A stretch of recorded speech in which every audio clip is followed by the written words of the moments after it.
काफ़िया मैं आपकी तरफ आऊँगा। खतरा ज़िंदगी का, पानी, हवा और आसमान की तरफ से खतरा है। पानी में भी सांस है, दरख्त में भी सांस है, हवा में भी सांस है। हम इस सांस को रोक रहे हैं, इस सांस को कैसे बचाएंगे? आपके पास हल क्या है? अच्छा देखिए, एक तो सबसे पहली बात ये है कि ये जो हज़रत इंसान ये समझता है कि कुर्रा अर्ज़ उसके लिए है, ये उसके लिए नहीं है। सिर्फ उस पे दूसरे भी मखलूक जो है खुदा की बनाई हुई, उसका भी हक़ है। ठीक है, तो इंसान ने क्या किया है, इसको अपने लिए मुख्तस कर लिया है। इंसान समझ से मुझ में सांस है, सब में सांस। चरिंद परिंद, कीड़े मकोड़े, बैक्टीरिया, आपका सारे जानवर, आपके पौधे जो हैं, उनका भी हक़ है और उसको हमें समझ के उनके साथ ज़िंदगी गुजारने की ज़रूरत है। दूसरी बात, मैं यहाँ इस बात से इख्तिलाफ़ करूँगी कि हमें फ़ौरन कुछ कर लेना चाहिए। नहीं, कुछ नहीं करना चाहिए। ये अब हम जो कुछ करते चले आए हैं ना बग़ैर प्लानिंग के, हम उसका ख़मियाज़ा भुगत रहे हैं। आपने ग्रीन लाइन और बाकी लाइन्स, रेड लाइन वगैरह का ज़िक्र किया कि उसकी वजह से दरख्त बेदरेक कटे हैं, यकीनन कटे हैं। मुझे उसका दुख इसलिए नहीं है कि वो दरख्त वहाँ होने नहीं चाहिए थे, वो गलत दरख्त थे। वो हमारे माहौल को आलूदा कर रहे थे, हमारे माहौल को बेहतर नहीं कर रहे थे।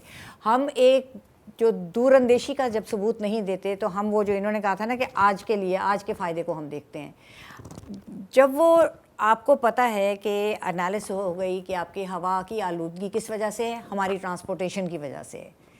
पहले तो हमने पहले इंडिया के फार्मर्स पे मलबा डाला, फिर अपने फार्मर्स पे मलबा डाला। अब एनालिसिस आ गया ना कि ये ट्रांसपोर्टेशन की वजह से हमारे यहाँ इतनी आलूदगी है, फ़िज़ाई आलूदगी है। तो उसका हल क्या है? Urban transport. ये नहीं कि आप भी 3 गाड़ियाँ घर में रखें, आप 10 रखें, मैं 15 रखूँ, ये हल नहीं है। आपको हर सूरत में आपको पब्लिक ट्रांसपोर्टेशन चाहिए ताकि प्रेशर कम हो और आलूदगी कम हो और उसको हम क्लीन फ्यूल से चलाएं। ये उसका इंतज़ाम था। अब हमारे यहाँ काम जिस तरह से होते हैं, बीच में रुकते हैं, उसकी वजह से परेशानियाँ हैं हमारे यहाँ। आपने ये ज़रूर बिल्कुल सही कहा कि फ़ोटोशॉप्स के लिए भी प्लांटेशन होती है। कभी किसी ने पहले वो मैप खोल के देखा है कि कौन कौन सी जगह किस चीज़ के लिए मुख्तस हैं?